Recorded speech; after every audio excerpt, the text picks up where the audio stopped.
बहुत बहुत धन्यवाद। लगातार आप सबका सहयोग हमें मिला है और कर्मचारी साथियों के मुद्दों को उठाने के लिए, उनके समाधान के लिए, सरकार तक हमारी बात पहुंचाने के लिए, आम जनता तक हमारी बात पहुंचाने के लिए आप सबका सहयोग हमें मिला है। इसके लिए हम आपका दिल की गहराई से धन्यवाद करते हैं और आप सभी ने आज भी समय निकाला, इसके लिए भी हम आप सबका धन्यवाद करते हैं।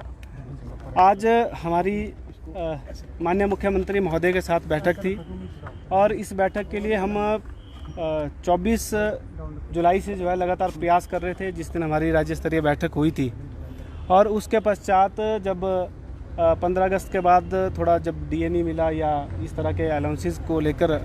जब बात हुई थी, उसके बाद भी हमने प्रयास किए कि 16 तारीख को भी हमने एक प्रेस नोट आप सबके माध्यम से रिलीज़ किया था और आप सब ने उस न्यूज़ को जो है छापा भी था और मीडिया चैनलों में वो बात चली भी थी कि हम लगातार प्रयासरत थे कि कर्मचारी साथियों के जो लंबित मामले हैं, कर्मचारी साथियों की जो समस्या हैं, उनको कम से कम हम सरकार के समक्ष सही तरीके से रख सकें। और जिसके लिए हमने जो प्रयास किए थे, हम धन्यवाद करते हैं मुख्यमंत्री महोदय का और उनके सहयोगियों का, श्री नरेश चौहान जी का, कि आज हम जो है एक बैठक के माध्यम से वो कर्मचारी साथियों के जितनी भी समस्याएँ हैं, उन सब समस्याओं को माननीय मुख्यमंत्री महोदय के समक्ष रख सके। उनमें से कुछ समस्याएं जो थी उनका समाधान माननीय मुख्यमंत्री महोदय ने कर भी दिया। कुछ बातें ऐसी हैं जिसको मैं विस्तार पूर्वक आप सबके समक्ष रखूंगा और कुछ ऐसे विषय हैं जिसके लिए माननीय मुख्यमंत्री महोदय ने थोड़ा समय मांगा है। तो जैसे कि ये जो मुख्य हमारी मांगे थी, सबसे पहली मांग हमारी हमेशा यही रहती है कि विभागीय जितने भी पद खाली चल रहे हैं, उन सब पदों को जो है वो भरा जाए। माननीय मुख्यमंत्री महोदय ने कहा है कि इस संबंध में एक तो सेक्रेटरी महोदय को आदेश करे हैं कि इस विषय में जो है वो आगे बढ़ा जाए और एक प्रपोज़ल तैयार किया जाए। और हमें भी, महासंघ को भी ये कहा है कि आप भी अपने स्तर पे जो है एक प्रपोज़ल तैयार करें और 1 महीने के बाद जो हम फिर से बैठक करेंगे और जितने भी खाली पद हैं इन सबको भरने की हम प्रक्रिया, वैसे भी हमारी प्रक्रिया चल रही है, लेकिन इसको हम और तेज़ करेंगे। इस विषय को हमने पहले नंबर पे इसलिए रखा है क्योंकि हमारे जो कर्मचारी साथी हैं, सबसे पहले तो कर्मचारी साथियों को काम का जो बोझ कर्मचारी साथियों के ऊपर है, उस बोझ को जो है वो कम करना हमारा उद्देश्य है। और उसके साथ साथ अगर ये सारे खाली पद भरते हैं तो कहीं ना कहीं हमारे जो प्रदेश के बेरोज़गार युवा हमारे साथी हैं, जिनके भी लगातार हमें फ़ोन कॉल के माध्यम से, सोशल मीडिया के माध्यम से लगातार मैसेज आते हैं कि आप हमारे लिए भी कुछ कीजिए, तो ये सीधा एक तरीका था जिससे हमारे कर्मचारी भी लाभान्वित हो सकते हैं और हमारे बेरोजगार साथी भी इसमें जो है उनको भी लाभ मिलेगा। क्योंकि अगर पद भरे जाएंगे तो कहीं ना कहीं बेरोजगार साथियों को भी रोज़गार मिलेगा और वो भी हमारे साथ जो है सरकारी क्षेत्र में आ सकेंगे। अगला विषय था हमारा बिजली बोर्ड और जिला परिषद और कुछ हमारे साथी ओपीएस से छूटे हैं। हमने ओपीएस के लिए लंबा एक संघर्ष किया था और हम धन्यवाद करते हैं माननीय मुख्यमंत्री महोदय के। माननीय मुख्यमंत्री महोदय ने बिल्कुल स्पष्ट रूप से आज फिर ये बात दोहराई है और उन्होंने कहा है कि ये जो ओपीएस है, इसको हम जो है, जो हमारे बिजली बोर्ड और साथी हैं, इनके लिए, क्योंकि अगर 1,30,000 के लिए हम ओपीएस दे सकते हैं, तो ये जो 6,000 या 6,500 लोग छूटे हैं, इसके लिए हम बिल्कुल बड़ी जल्दी जो है उनको ओपीएस देने वाले हैं, जिसके लिए हम उनका धन्यवाद करते हैं। इसके बाद था अनुबंध में हमारे साथी ऐसे हैं जो अनुबंध के आधार पर जो हैं वो लगे थे। साल में 2 बार नियमितकरण के लिए जो है वो उनका नियमितकरण होता था। वो जो कॉन्ट्रैक्ट पे जितने भी हमारे साथी थे वो साल में 2 बार रेगुलर होते थे। इस विषय को हमने प्रमुखता से इसलिए रखा क्योंकि अब ये डेट जो है बिल्कुल नज़दीक है। तो माननीय मुख्यमंत्री महोदय ने इस विषय के ऊपर गंभीरता से विचार किया और उन्होंने ये कहा कि इस विषय में जो है हम आगे बढ़ेंगे। और हमने ये भी कहा कि कम से कम आप 1 टाइम रिलैक्सेशन तो ज़रूर दीजिए और इस विषय में जो है कम से कम जितने भी हमारे जो 5-6 हज़ार या 4,000 या 4,500 एग्जैक्ट आंकड़ा मेरे पास इसमें नहीं है, लेकिन इतने ही लगभग साथी है, उनको जो कम से कम इस बार रेगुलर किया जाए। तो माननीय मुख्यमंत्री महोदय ने इस विषय को भी माना और कहा कि इस विषय में जो है हम आगे बढ़ेंगे और उनको रेगुलर करेंगे। अगला था जो आजकल बड़ा ज्वलंतम मुद्दा है, हमारा डीए, हमारा एरियर और वेतन में जो त्रुटियां हैं। तो माननीय मुख्यमंत्री ने ये कहा कि जैसे कि मैंने पहले भी कहा था कि हमें 5-6 महीने का समय चाहिए, लेकिन हमने इस विषय में बिल्कुल स्पष्ट रूप से कहा कि 5-6 महीने बहुत ज़्यादा हैं, क्योंकि आप सब समझते हैं हमें 1 जनवरी 2023 से जो है वो डीए नहीं मिला है हमने बिल्कुल स्पष्ट शब्दों में कहा कि हमें जो है डीए तुरंत प्रभाव से दिया जाए। माननीय मुख्यमंत्री महोदय ने अपनी इसमें मजबूरियां भी बताई कि जो हमारा प्रदेश का कोष है उसमें इस समय जो है इस स्थिति में वो नहीं है कि हम जो है डीए आज या कल 1-2 दिन में अनाउंस कर सकें। लेकिन इस विषय में जो है मुख्यमंत्री महोदय ने कहा कि 1 महीने के अंदर फिर से हम बैठक करेंगे और आपका डीए जो है हम जल्द देंगे। और हमने ये भी कहा है कि कम से कम जो है दीपावली से पहले हमें किसी भी हाल में जो है वो डीए मिलना चाहिए और 1 महीने के अंदर फिर से हमारी जो है सरकार के साथ बैठक होगी और सरकार के अधिकारियों को भी निर्देश दिए गए हैं कि कैसे हम जो है डीए और एरियर जल्द दे सकते हैं। इस विषय में काम किया जाए। और नेक्स्ट जो हमारे और विषय थे उसमें हमारे पुलिस विभाग के साथी, आप सब समझते हैं महासंघ के रूप में हमारा ये दायित्व भी है कि प्रदेश के वो कोई भी कर्मचारी हो जो चाहे वो एनजीओ फेडरेशन की डेफिनेशन में आ रहे हैं चाहे नहीं आ रहे हैं, उन सब के विषय को हम सरकार के समक्ष रख सकें। पुलिस विभाग के साथी किसी संगठन में नहीं जुड़ सकते, ना उनका अपना कोई संगठन रहता है और अपनी आवाज़ वो उस तरह से नहीं रख सकते जिस तरह से एक आम कर्मचारी आम नागरिक जो है वो रख सकता है। तो हमने माननीय मुख्यमंत्री महोदय के समक्ष, क्योंकि हमारे बहुत सारे मित्र हैं, आप सबके भी मित्र होंगे और माननीय मुख्यमंत्री महोदय के स्टाफ में भी उनके सहयोगी भी बहुत सारे ऐसे हैं जो हैं इस डिमांड से बहुत ज़्यादा प्रभावित हो रहे थे। माननीय मुख्यमंत्री महोदय ने इस मांग को बिल्कुल स्वीकार किया और उन्होंने कहा कि हो सकता है कि कल की कैबिनेट में जो है इस मुद्दे के ऊपर जो है मोहर लग जाए। उनका जो यात्रा जिस तरह से पहले होती थी, कुछ पैसा उनके तरफ से काटा जाता था और उसके बदले जो है उनको यात्रा जो है वो यात्रा वो करते थे, तो उसी तरह जो है उसी तर्ज पे जो है उनको यात्रा वैसे ही उसको फ्री तो हम नहीं कहेंगे, लेकिन उनके पैसों से थोड़ा बहुत जो जितना 100-200 रुपए उनके करते थे उसमें थोड़ा सा माननीय मुख्यमंत्री महोदय ने कहा है कि उसमें जो हम थोड़ा सा वृद्धि करके जो है उसको बिल्कुल वैसे ही उनकी यात्रा रखेंगे, ताकि क्योंकि हम भी ये समझते थे कि वो जब दूर दराज कोई केस लेके सरकारी काम के लिए भी जाते थे तो उनको जो है फिर अगर वो किराया खर्चेंगे तो हम भी कई बार जो हमारे जो टीए बिल्स हैं वो भी साल 1.5 साल बाद जो है वो पास होते हैं, तो उनके टीए बिल्स अगर इतना लेट पास होंगे तो उनको बहुत ज़्यादा दिक्कत आनी थी। लेकिन इस मुद्दे को माननीय मुख्यमंत्री ने माना है, जिसके लिए हम उनका धन्यवाद करते हैं। अगला हमारा मुद्दा था चतुर्थ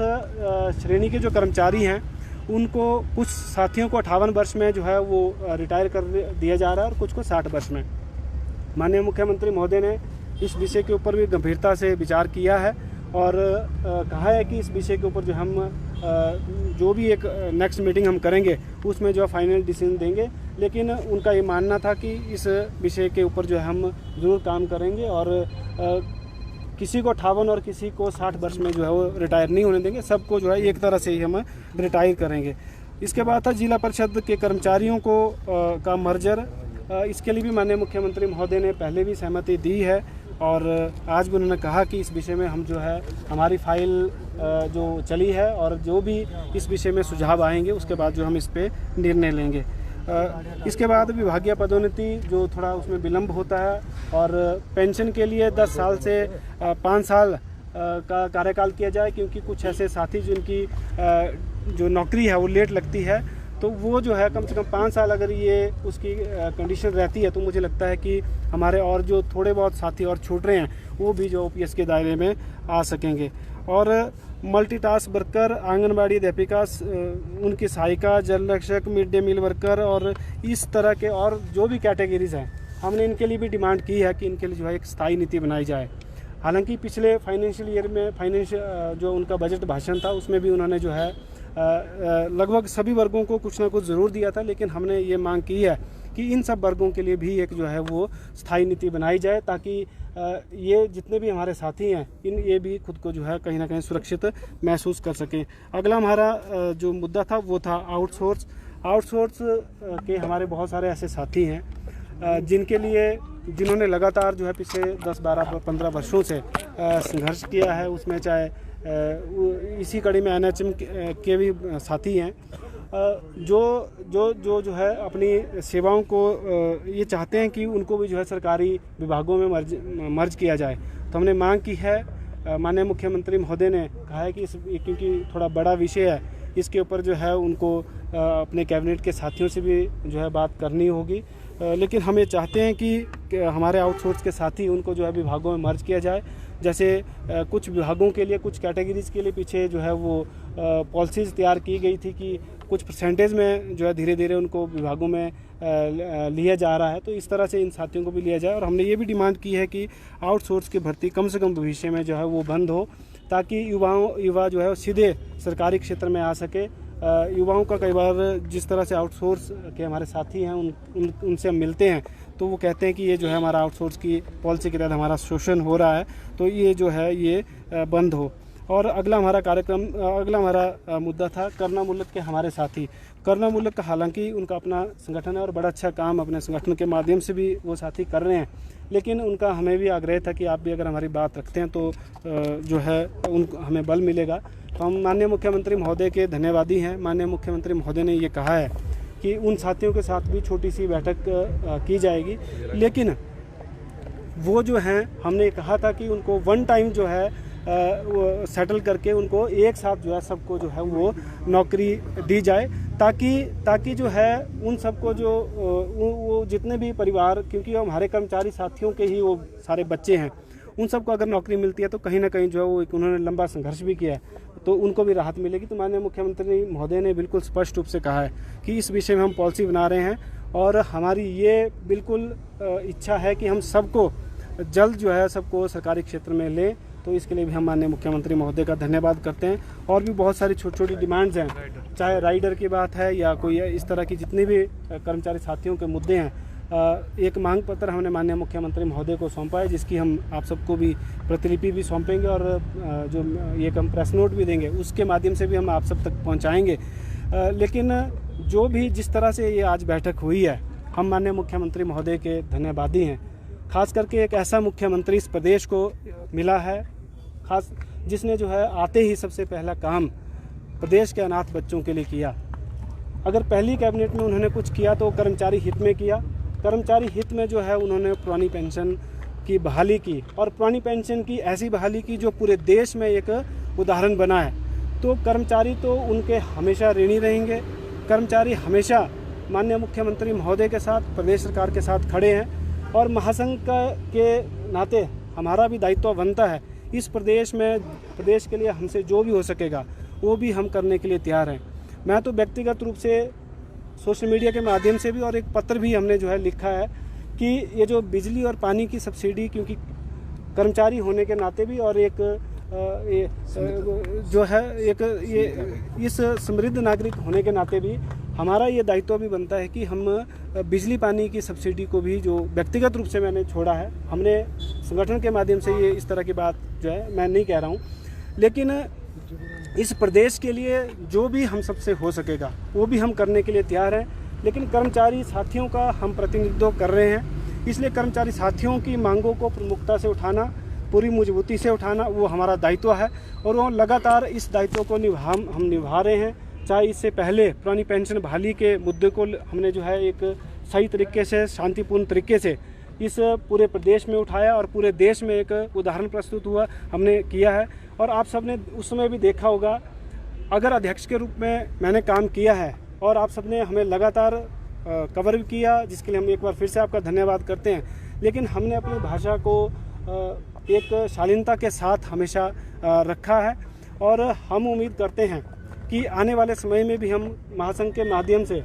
जो भी हमारी कर्मचारी साथियों की डिमांड्स होंगी उन डिमांड्स को इसी तरह प्रमुखता से उठाते रहेंगे। और हम माननीय मुख्यमंत्री महोदय का, उनके सहयोगियों का धन्यवाद करते हैं कि उन्होंने जो है हमें इस मीटिंग के लिए समय दिया। और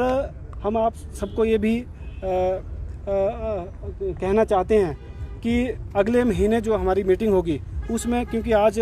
3, 4, 5, 6 डिमांड्स जितनी भी हमारी मानी गई है और कुछ ऐसी डिमांड्स हैं जिनके ऊपर जो है अब हम सबको भी काम करना है और सरकार को भी काम करना है। उन डिमांड्स को भी महासंघ का दूसरा गुट भी मुख्यमंत्री से मुलाकात कर रहा है। महासंघ में महावर छिड़ गया है, सचिवालय में धरने प्रदर्शन हो रहे हैं, आप सरकार की तारीफ कर रहे हैं। उन डिमांड्स को भी हम जो है वो पूरा करेंगे। और जहाँ तक रही किसी और महासंघ की बात या कुछ और, देखिए हम तो अपनी बात करेंगे। हमारे साथ कितने लोग हैं कितने नहीं हैं आप सब मीडिया के बंधु भली भांति जानते हैं और पूरे प्रदेश में मीडिया के हर एक बंधु को पता है। मीडिया के साथ साथ सरकार को भी पता है और आम जनता और कर्मचारी साथी तो हमारे साथ है ही। तो हमें इस बात की कोई परवाह नहीं, कोई किस तरह से जो है क्या कर रहा है क्या नहीं। हाँ, अगर कोई और महासंघ है और कर्मचारी संगठन है, उन सबको शुभकामनाएं। मुझे पूरा विश्वास है जो भी हैं वो कर्मचारी हित में ही आगे बढ़ेंगे, कर्मचारी हित को ही सर्वोपरि रखेंगे और कर्मचारी हित में ही काम करेंगे। तो आपके गुट को अभी तक मान्यता क्यों नहीं मिली फिर? देखिए जी बिल्कुल, देखिए इस विषय में हमने मांग की है और मैं आप सबको कहना चाहता हूँ, चाहे वो प्रदीप ठाकुर के नेतृत्व में जेसीसी हो चाहे किसी और के, लेकिन जेसीसी बड़ी जल्दी होगी और कर्मचारियों के मुद्दों को जेसीसी में पूरी प्रमुखता से रखा जाएगा। हम तो यही कहेंगे और आप देखना कि जेसीसी जो है प्रदीप ठाकुर के साथ ही होगी। और जो सचिवालय के कर्मचारी प्रोटेस्ट कर रहे हैं, अब ये कहा कि मंगलवार से काले झंडे लगाएंगे, उनसे आप क्या कहेंगे? क्या आप उनको छोड़ना चाहिए आंदोलन अभी, या फिर आप उनके समर्थन में है या उनके विरोध में है? क्या किसके साथ? देखिए सचिवालय के साथियों ने जो मांग उठाई है वो कर्मचारियों के लिए उठाई है। हम उनसे अपील करते हैं और हमें ये भी थोड़ा हमें जानकारी मिली है, लेकिन अभी मैं इस बात की पुष्टि नहीं कर सकता कि उनकी बैठक भी माननीय मुख्यमंत्री महोदय से होगी। और मुझे पूरा विश्वास है अगर उनकी बैठक माननीय मुख्यमंत्री महोदय से होती है तो ज़रूर कुछ ना कुछ निकल कर आएगा, क्योंकि जो प्रदेश के मुखिया हैं वो कर्मचारी हित में जो है काम करने में विश्वास रखते हैं। कर्मचारी हित ही नहीं बल्कि पूरे प्रदेश के आम नागरिक के हित में भी काम करने में विश्वास रखते हैं। और संजीव शर्मा जी हमारे मित्र हैं, हमारे बड़े भाई हैं, उनका मार्गदर्शन हमें पहले भी मिला है। हम भी उनसे बात करेंगे और क्या और दिखते हैं कैसी हैं, क्योंकि सचिवालय में ये लोग हैं तो इनको ज़्यादा हैं या नहीं है? देखिए हम प्रदेश के हर कर्मचारी के साथ हैं और हम ये भी चाहेंगे कि प्रदेश का हर कर्मचारी का समर्थन हमें भी मिले और हम लगातार कोशिश यही कर रहे हैं कि प्रदेश के हर कर्मचारी को साथ लेकर हम आगे बढ़ सकें। आप कह रहे हैं कि मुख्यमंत्री ने सभी डिमांड्स को लेकर आश्वासन दिया है। 3 बार मुख्यमंत्री ऐलान कर चुके हैं कि ओपीएस बहाल होगी बिजली बोर्ड के कर्मचारियों के लिए, लेकिन फिर भी नहीं हो रही है। क्या कारण है इसके पीछे का? और ये सभी मांग तो पिछली सरकार से लेकर चल रही हैं, लेकिन निपटारा तो इनका कुछ नहीं हुआ अभी तक। देखिए ये ठीक है कि माननीय मुख्यमंत्री महोदय ने इससे पहले शायद मीडिया के माध्यम से बात कही थी, लेकिन बैठक के माध्यम से आज क्यों हमारी जो ओपीएस की बैठक हुई थी वो 28 दिसंबर 2022 को हुई थी और उसके बाद हमारी पेंशन जो है वो बहाल हुई थी। उसके बाद आधिकारिक जो बैठक है खास करके इस मुद्दे को एनपीएससीए संगठन की ओर से लीड किया जा रहा है और एनपीएससीए की जो आधिकारिक बैठक है वो माननीय मुख्यमंत्री महोदय से नहीं हो पाई है, लेकिन एनजीओ फेडरेशन के माध्यम से आज हमारी जो बैठक हुई है उसमें बिल्कुल माननीय मुख्यमंत्री महोदय ने इस बात को स्वीकारा है कि ये जो पेंशन है इसको जल्द दे दिया जाएगा। और जब ये हमें भी लगता है कि जब जो व्यक्ति या जो मुख्यमंत्री 1,36,000 में से 1,30,000 को पेंशन दे चुके हैं वो 6,000 को भी ज़रूर देंगे। और ये बनाने की बात हुई थी ओपीएस जी कानून बनाने संबंधित भी हमने आज एक पत्र माननीय मुख्यमंत्री को सौंपा है और माननीय मुख्यमंत्री महोदय ने बिल्कुल स्पष्ट शब्दों में कहा है कि ये कानून हम जरूर बनाएंगे और अगर हमने आपको ओपीएस दी है तो आपकी ओपीएस को हम सदा के लिए जो है वो सुरक्षित करने जा रहे हैं। धन्यवाद जी, बहुत बहुत धन्यवाद।